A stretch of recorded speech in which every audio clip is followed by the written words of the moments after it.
Talking Abington Heights softball, coach, you find a way to get the job done here with, the league is tough. You're playing teams that are good, and then of course you get to the playoffs and anything can happen. And boy, Pittston last year, I mean, they ran the table. They were undefeated, state champions, fantastic team. They're pretty good again this year. You guys found a way to knock them off.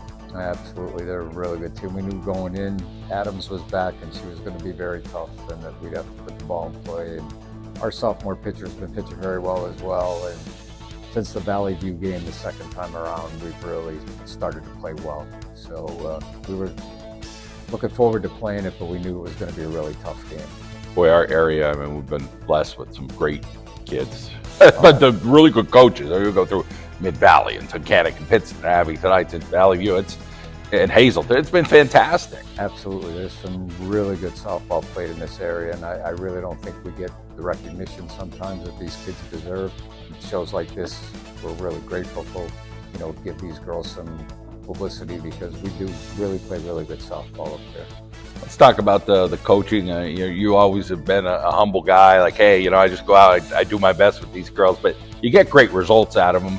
Talk a little bit about, the coaching crew there at Abington Heights. Well, we've been together a long time. Vic started with me 24 years ago. We've been there a long time, and his son Michael joined us a couple years later. Cleve Elmy, our junior high coach, has been there as well. So we've been there a long time, and the program starts at our junior high level and comes all the way up. And coaches all believe in the same thing. We work together, and that's the key. We're the continuity. We're all pulling in the same direction. We want what's best for the team. Let's talk about when you started, and obviously, quote unquote, the official practice is in March, and we work our way. We're already in June, but where did you feel like you were in March? Did this team really start climbing that mountain as the season went on?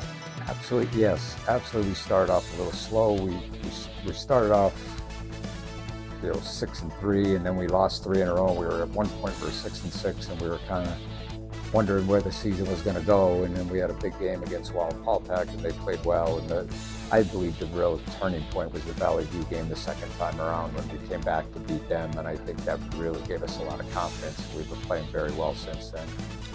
Valley View makes it to the state playoffs, and unfortunately for them, they go out. EJ Weston has done a fantastic job with that program. But let's talk a little bit about the girls that stepped up in that second Valley View game and able to put you over to the top there.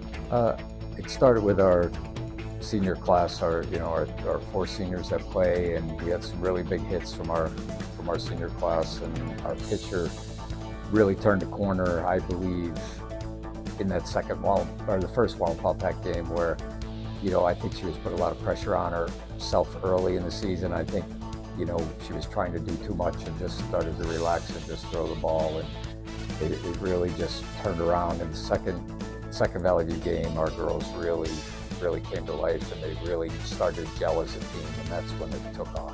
As much as we can have these conversations every year, every other year about, pitching and defense are so important, it always does seem to come down to the ability to have your batters hit any pitcher, because there's some really good pitchers out there and they're throwing all kind of crazy stuff, but you got to have people step up that make those hits or move runners across the home plate to win a game 2-1. Absolutely, and that's the other thing we really started to do well in the second part of the season was more about the team and put the ball in play. We asked some of our big hitters to bunt in key situations. Riley Knott, one of our best hitters, lays down a squeeze bunt against Pittston that help us win that game. So everybody put the team first, and that's what it takes. It's all about the team, and nobody really cares about their individual stats. They're there for each other, and they want the team to do well. And when you have a team that's doing that and playing for each other, it makes us tough to beat. You get into June, and some of these sophomores, they got some games under their belt now, and I know you have a talented sophomore group.